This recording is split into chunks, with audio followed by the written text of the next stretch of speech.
ወደ ቤቴ ከመግባቴ በፊት ከጨዋ ሚኒ ማርኬት 2 ኪሎ ማንጎ ገዛሁ። በጥቁር ፌስታል አርጊልኝ አልኳት ማሾን።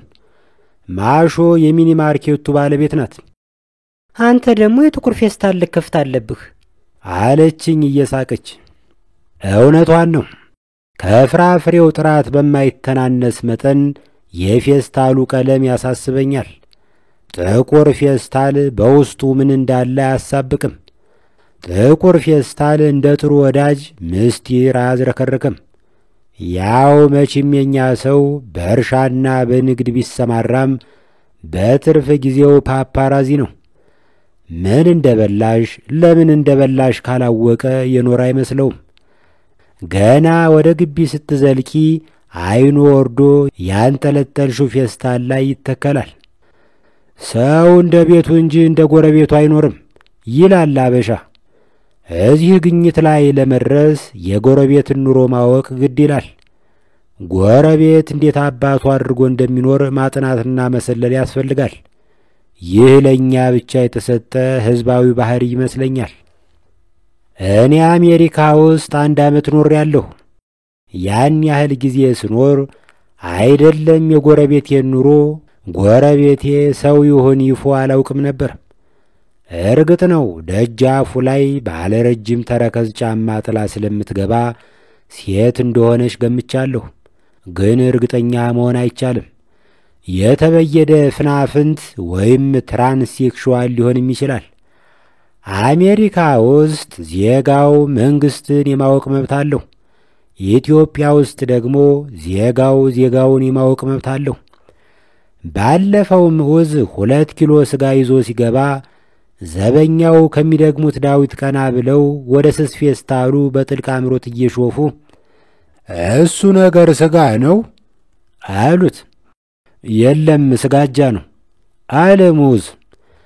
የጥቁር ፌስታልን ጥቅም ከማወቄ በፊት በውሃ ቀለም ፌስታል 1 ኪሎ ሙዝ ገዝቼ ወደ ቤቴ ስገባ የግቢው ሕፃናት ኳስ ጨዋታቸውን ትተው መጥተው ከበቡኝ።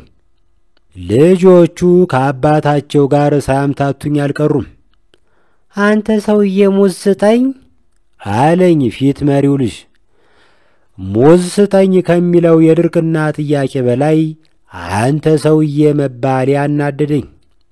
በቁንጥጫ ልምዝግ ላረገው እጄን ወደ ወፍራም ጭኑ አካባቢ ስሰድ ጭኑን አጣሁት። 3 ቁምጣ ደራርቦ ስለለበሰ ጭኑን ለማግኘት ኤክስሬ ያስፈልጋል። ለምን በኩርኩም አልቆጋውም ብዬ የቁንጮ ማብቂያው ላይ አነጣጠርሁ። ግን ለማንኛውም በአካባቢው ሰው መኖር አለመኖሩን ለማረጋገጥ ግራ ቀኝ ሾፍኩ። ፊት ለፊት ካለው በረንዳ ላይ የፊት መሪው ልጅ እናት እያየችኝ ነው። ባለስልጣን ናት። በኢፌሪ መንግስት በግብርናው ዘርፍ የጠቅላይ ሚኒስትሩ አማካሪ ሻይ ቡና በሚልበት ካፍቴሪያ ውስጥ ሲኒየር አስተናጋጅ ናት። ሙዝ ነፍሳቸው ነው፣ ካልሰጣቸው አይለቁህም አለችኝ እየሳቀች። ሴትዮ እነዚህን ልጆች እንደሚሆን አድርጊያቸው፣ ታልሆነ ቁርጡን ንገርኝና በጉድፈቻ አላሳድጋቸው አልሁ ድምፄን ዝቅ አርጌ። በይሉኝታ ሙዜን አከፋፈልኩ። ለእኔ ፌስታልና ንዴት ተረፈኝ።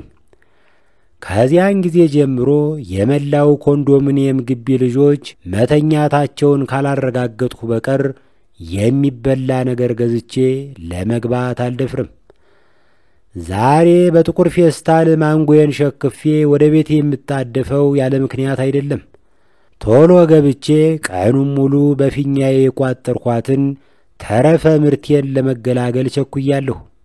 ወደ ፎቁ መወጣጫ ላይ ስደርስ ባሻ መዴ እየተጎተቱ ተጀርባ ደረሱብኝ። ባሻ ጥንታዊ አርበኛ ናቸው። በአርበኝነታቸው ዘመን ሞትን እጅግ ከመናቃቸው የተነሳ ተኝተው መተኮስ አይወዱም ነበር። በማይጨው ጦርነት እርማቸውን ተኝተው ቢተኩሱ በዚያው እንቅልፍ ወሰዳቸው። እንኳን ለድል ቀን አደረሶት ይለፉ ብዬ አስቀደምኳቸው። ወዲያው ግን ጸጸት አንገበገበኝ። ባሻ መወጣጫውን በሰውነታቸው ሞልተው እያቃሰቱ ወጥተው እስኪጨርሱ ፊኛዬን እያስታመምሁ መጠበቅ ሊኖርብኝ ነው። ሰው ግን ለምን እሺ ብሎ ያረጃል? ማርጀት እንደ እንጥል መቁረጥ ጎጂ ልማድ ነው። እግራቸውን በመከራ ሲጎትቱ ሳይ ቁርጭምጭሚታቸው ላይ ግማሽ ኩንታል ጤፍ ያሰሩ መሰለኝ። ግራ እግራቸውን ከአንዱ ደረጃ አንስተው ሁለተኛው ደረጃ ላይ እስኪያሳርፉ ድረስ ሰሜን ኮሪያ 3 ሚሳኤል ሞክራለች። አሜሪካ 7 ጊዜ ፎክራለች። የቅድሙ ትዕግስቴ ስላለቀ ተጨማሪ ትዕግስት እየሞላሁ ጠበቁ። ባለፈው ከባሻ ጋር ጦቢያ ጠጅ ቤት ተቀምጠን ስናወጋ የማውቀውን የጀግንነት ዘፈን እንድዘፍንላቸው ጠይቀውኝ ነበር። በልጅነቴ ሰማው የነበረውን ዘፈን ዘፈንኩላቸው። ክላሽንኮቡን በጎኑ አንግቦ አርፒጂውን በጎኑ አንግቦ ዓላማና ቦምቡን በጎኑ አንግቦ 50 ካሊቤሩን ከኋላው ወድሮ ኮዳና ስንቁን ከኋላው አዝሎ ይምጣ ቆራጡ ነፃ አውጪው ታግሎ። ባሻ አላስጨረሱኝም።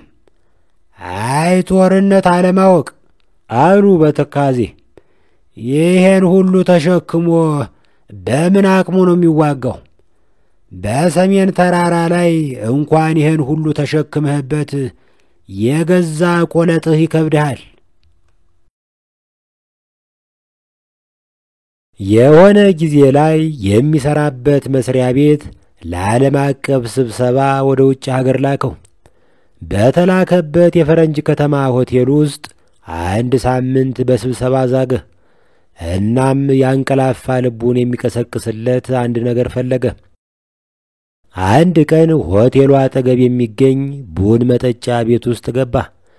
ካፌው ውስጥ ለአንድ ሰው የሚሆኑ ብዙ ጠረጴዛዎችና ወንበሮች ቢኖሩም እሱ ግን ከአንድ በላይ ሰው የሚያስተናግድ ሶፋ መርጦ ተቀመጠ። ለዘዴ ነው። ብዙም ሳይቆይ አንዲት ብስል የኮክ ፍሬ መሰለ ፊት ያላት ፈረንጅ ጠረጴዛውን ተጋራችው። ዓይንና ጥርስማ የእግዚአብሔር ሥራ ነው። ግርም ያደረገው የአፍንጫዋ ጌጥ ነው። በሁለቱ የአፍንጫዋ ቀዳዳዎች የሰካችው ቀለበት የወርቅ ነስር ይመስላል። ይዞት የመጣውን መጽሐፍ ጠረጴዛው ላይ ዘረጋው።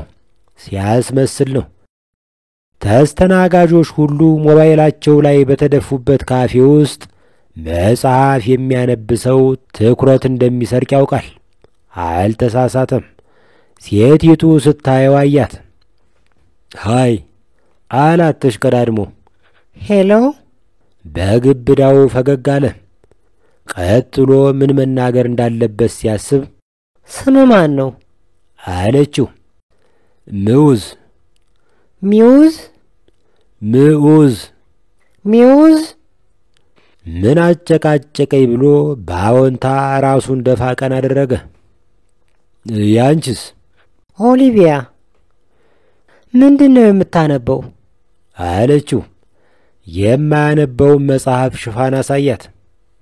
ከምትሰራው ጋር የተያያዘ ነው? ራሱን በአሉታ ነቀነቀ።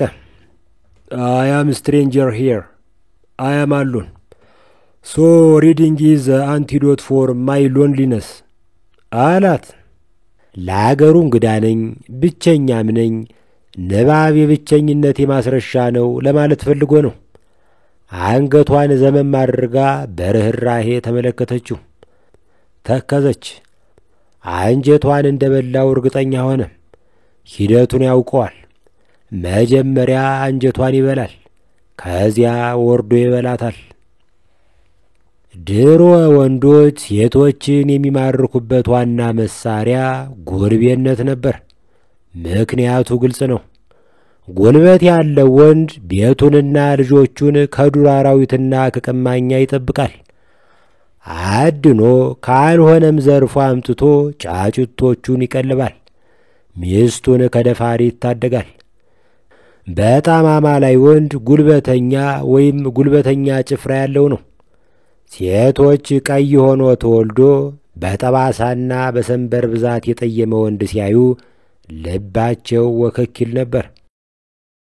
ሴቶች ለደካማና ለፈሪ ልባቸው እንደማይደነግጥ የሚያውቁ አያቶቻችን ብርቱና ጀግና ለመሆን ይጥራሉ። አለበለዚያም ጀግናና ብርቱ መስለው ለመታየት ይፍጨረጨራሉ። ያን ጊዜ ለወንድ ልጅ ትልቁ ኪነ ጥበቡ ፉከራ ነበር። የፉከራ መልእክት ባጭሩ ጀግንነቴን ሌሎች ባይነግሩሽም እኔ ልንገርሽ የሚል ነው። የአፄ ዮሐንስ አሽከር የነበሩት የዋድላው ልጅ ከልካይ ዳንዴ ጀብዳቸውንና ሚስታቸውን በአንድ ግጥም ሲያስተዋውቁ እንዲህ ይሉ ነበር። ከልካይ የዳንዴ የደምራቱ የወርቅነሽ ባል አይናማይቱ። ዘመናት አለፉ፣ ጉልበተኝነትም እያለፈበት መጣ። ቤትህን ዘበኛ ይጠብቅልሃል፣ ልጅህንም መዋለ ሕፃናት ይጠብቅልሃል፣ ንብረትህን ባንክ ይጠብቅልሃል፣ አንተን ፖሊስ ይጠብቅሃል። ጉልበት ምን አባህ ያደርግልሃል? የግለሰቡ ጉልበት ነፈሰበት፣ መስህቡን አጣ። ሕግና ገንዘብ ጉልቤነትን ከጥቅም ውጭ አደረጉት እና ወንዶች ዘመኑን የሚመጥን በዐይነቱ ለየት ያለ ሴት ማማለያ መፈብረክ እንዳለባቸው ተገነዘቡ። የሴቶችን ደካማ ጎን ማጥናት ጀመሩ። ሴቶች በእናትነት ገጻቸው ለሕፃን ይራራሉ። ስለዚህ ወንዶች እንደ ሕፃን አቅመቢስ፣ አሳዛኝ፣ ምስኪን ሆነው ቀረቡ። በአጭሩ አንጀት መብላትን ፈሊጥ አደረጉት። የ12ኛ ክፍል ተማሪ እያለሁ አንድ ባልንጀራዬ ያፈቀራትን ልጅ አንጀት ለመብላት ከመፈለጉ የተነሳ ግራ ክንዱን በቤሳ ምላጭ በመብጣት በደሙ እያጣቀሰ ደብዳቤ መጻፉ ትዝ ይለኛል። አያቱ ፍቅረኛቸውን ለማማለል በጠላታቸው ደም የተነከረ ሸማ ልከውላት ይሆናል። አንጀት መብላት በያና በይህ ትውልድ ጅንጀና ውስጥ ያለውን ቦታ ለመረዳት ባለፉት 40 ዓመታት ዝነኛ የነበሩ ዘፈኖችን ግጥም ማየት ይበቃል።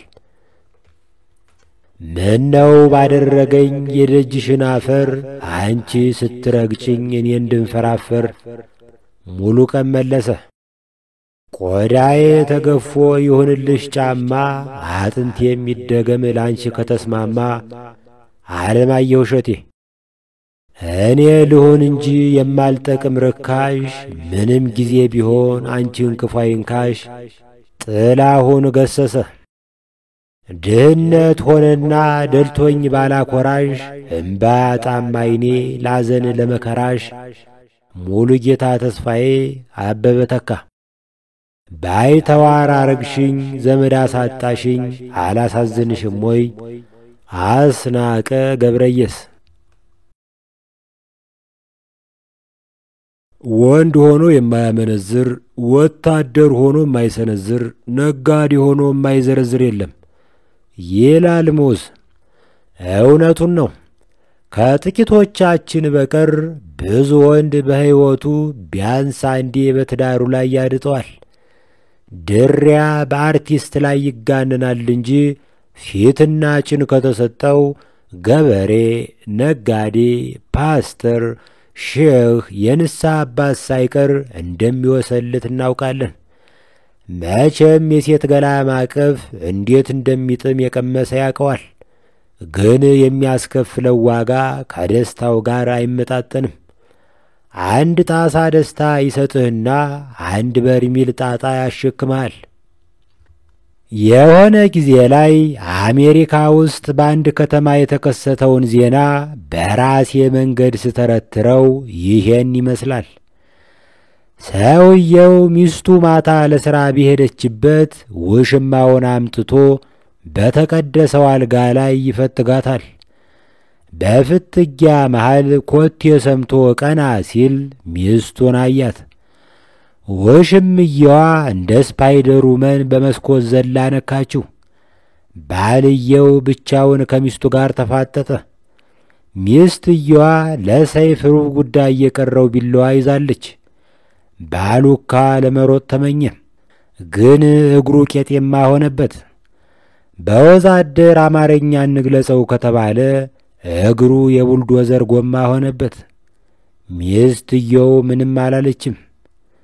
አልጋው ላይ መር ብላ ወጣችና አገር አማን ነው ብሎ ቆሞ የሚጠብቀውን ብልቱን ጨብጣ ከስር መተረችው። ከዛ እንደ ቀይ ስር በቁንጮ አንጠልጥላ ወጣችና በቤቱ ጓሮ በሚገኘው ዱር ውስጥ ወርውራው ተሰወረች። ብዙ ሳይቆይ አምቡላንስ ስልቡን ሰውዬ ይዞ ወደ ሆስፒታል መረሸ። የአሜሪካ ፖሊስ በቦታው ደርሶ ከሲአይኤ ጋር በመተባበር አካባቢውን በብረት ለበስ መኪና አጥሮ ተቆርጦ የተጣለውን ወሸላ ፍለጋ ተሰማራ። ከላይ በሄሊኮፕተር ከታች በአይነፍናፊ ውሻ የታገዘ ሰዓታትን ከፈጀ አሰሳ በኋላ የተቆረጠው ብልት የጉንዳን መንጋ ወርሶት ተገኘ። በመጨረሻ ዶክተሮች ወደ ስልቡ ባል ቀርበው የጠፋብህ ብልት ይሄ ነውን ብለው በመስቀለኛ ጥያቄ መርምረው አረጋግጠው በቀዶ ጥገና ተከሉለት። ትንሽ ከመንሻፈፉ በቀር በድሮው ቦታ ተተከለ። ኧረ እንዲያውም ከድሮው ሳይሻል አይቀርም። ሚስት ተብዬዋን ደስ አይበላትና ሐኪሞች እንደ ክንዱ በፈለገ ጊዜ የሚዘረጋውና የሚያጥፈው አድርገው ተከሉለት። ይሄ ደግሞ ባልንጀራዬ የነገረኝ ነው። ዲሲ ውስጥ የሚኖሩ ባልና ሚስት ኢትዮጵያውያን የተጋቡበትን 10ኛ ዓመት በማክበር እየተዝናኑ አመሹ። ከዛ ሚስትየዋ ቤብ በፍቅራችን ላይ ቅመም የሚጨምር ነገር ላሳይህ አለችና ክራባቱን ፈታችለት። አያ ቤብ ክራባቱን እያስፈታ ከታች ሥራ እንዳይፈታ ቀበቶን ፈታ። ከጥቂት ደቂቃ በኋላም አንድ የትራፊክ ፖሊስ መንገድ ዳር ቆሞ ቫይብሬት የሚያደርግ መኪና ስለተመለከተ ጠጋ ብሎ መስኮቱን አንኳኳ። ኢዝ ዜር ኤኒ ፕሮብሌም ኦፊሰር አለ ባልየው ትንፋሹ እየተቆራረጠ። መኪና ውስጥ መሳረር ሕገወጥ ስለሆነ ልቀጣችሁ ነው አለና ፖሊሱ ባልየውን $100 ቀጣው። ሚስቲቱን ግን 200 ብር ቅጣት ጣለባት። ባልየው ትንሽ ቆይቶ ስለከነከነው ፖሊሱን ተከትሎ ደረሰበትና ቅጣቱስ ሲሆን ይበለኝ የእግሬን ነው ያገኘሁት፣ ግን በምን ምክንያት ነው እኔ 100 ብር ቀጥተህ ሚስቴን 200 ብር የቀጣሃት? ፖሊሱ እንዲህ መለሰ። እሷ መኪና ውስጥ እንዲህ አይነት ነገር ስታደርግ ያገኘኋት ለሁለተኛ ጊዜ ነው። ለዚያ ነው እጥፍ ያስከፈልኳት። ባልየው በድንጋጤ ታሞ ይሄው በጎፈንድሚ እያስታመምነው እንገኛለን። እድሜ ለአቅመ ምክር ስለደረሰ ልመክር ነው። ስልጣንህን ተጠቅመህ የተወዳዳሪህን የመናገር ነጻነት ስታፍን ራስህንና አገርህን በሁለት መንገድ ትበድላለህ። አንደኛ ልክህን እንዳታውቅ ትሆናለህ። ዜጎች በአስተዳደርህ ላይ የሚያቀርቡትን ቅሬታ ካልሰማህ እንዴት ልክህን ታውቃለህ? ጆሮ ለባለቤቱ ባዳ ነው። ብዙ አምባገነኖች የወዳጆቻቸውን ከንቱ ውዳሴ የሕዝብ ድምፅ ነው ብለው በማመን ሲሸወዱ ኖረዋል። አመፅ ደጃቸውን እስኪያንኳኳ ድረስ ብዙ ጌቶች ራሳቸውን በሕዝባቸው የተወደዱ አድርገው ይቆጥሩ ነበር። ብልጥ መሪ ከወደረኛው ነቀፋ ይማራል። ፕሉታርክ የተባለ የግሪክ ደራሲ ከጻፈው አንድ ገጠመኝ ላስታውስ። ሄሮይን የተባለ ጌታ አንድ ቀን አንዱ ጠላቱ አፍህ ይገማል ብሎ ዘለፈው። አንገቱን ደፍቶ ወደ ቤቱ ተመልሶ ሚስቱን ለምን አፌ እንደሚሸት አልነገርሽኝም ሲላት፣ ገራሚቱ ሴት የሁሉም ወንዶች አፍ እንደዚያ ይመስለኝ ስለነበር ነው ብላ መለሰችለት። ጌታ ሄሮይን መፋቂያ እንዲገዛ ያነቃቃው የሚስቱ ፍቅር ሳይሆን የጠላቱ ዘለፋ ነው። ባለስልጣን ስትሆን ከባልንጀራህ ውዳሴ ይልቅ የባላጋራህን ቆራ አንተንም አገርንም ይጠቅማል። ሁለተኛ ስልጣንህን ተጠቅመህ የተወዳዳሪህን የመናገር ነጻነት ስታፍን ተወዳዳሪህን አላግባብ ታጀግነዋለህ። ካልተናገርኩ ብሎ የሚቀውጥ የማይክ ቀበኛ ብዙ ነው። ማይኩን ያውልህ ብለህ ስትሰጠው ፍሬ የለውም። በደርግ ጊዜ ደርግ በሳንሱር ይዞብን ነው እንጂ ዓለምን የሚነቀንቅ ድርሰት አለን የሚሉ ሰዎች ነበሩ።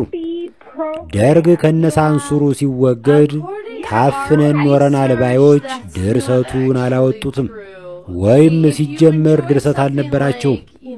የወጣውም ከጥቂቱ በቀር ገለባ ነው። በመከልከሉ ብቻ ሰማዕት ታዋቂ ጀግና ሆኖ የሚታይ ችኮ በየማዕዘኑ አይጠፋም። እዚህ ላይ የማሞ ታሪክ ትዝ አለኝ። ማሞ የእትዬ ይመናሹ የጎረቤት ልጅ ነው። አንዳንዴ እትዬ ይመናሹ ቤት ይመጣና ከልጆቻቸው ጋር ተደባልቆ ይቀመጣል። ሌሎች ሲያወሩ ማሞ ዝም ይላል። እትዬ ይመናሹ የማሞ ጭው ያለ ዝምታ ያስገርማቸዋል። እንዴት ያለ ጭምት ልጅ ነው እያሉ ያደንቁታል። አልፎ አልፎ ግን ያሳዝናቸዋል። ልጄ ለምን አትጫወትም? አይ እናቴ እንዳትጫወት አፍ ባለጌ ነው፣ ሰው ታስቀይማለህ ብላኛለች ይላል ማሞ። እትዬ ይመናሹ ይህን የመሰለ ልጅ ታፍኖ መኖሩ አሳዝኗቸው እናትህን አትስማት፣ አፍህ ማር ነው፣ ተጫወት ብለው ጎተጎቱት።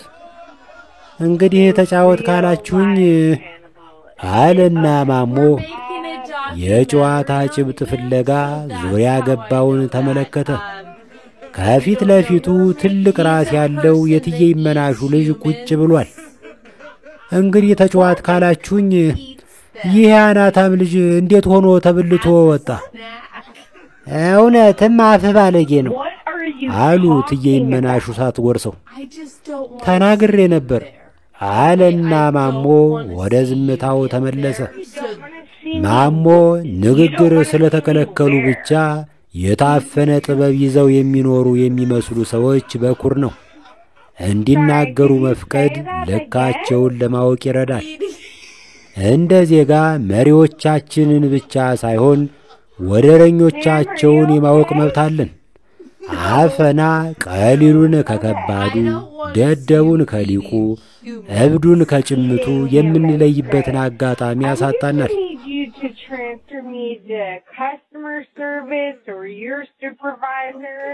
I just need to know, I mean...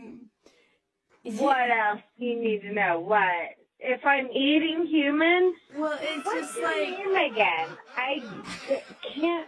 I should have written it down. What's your name?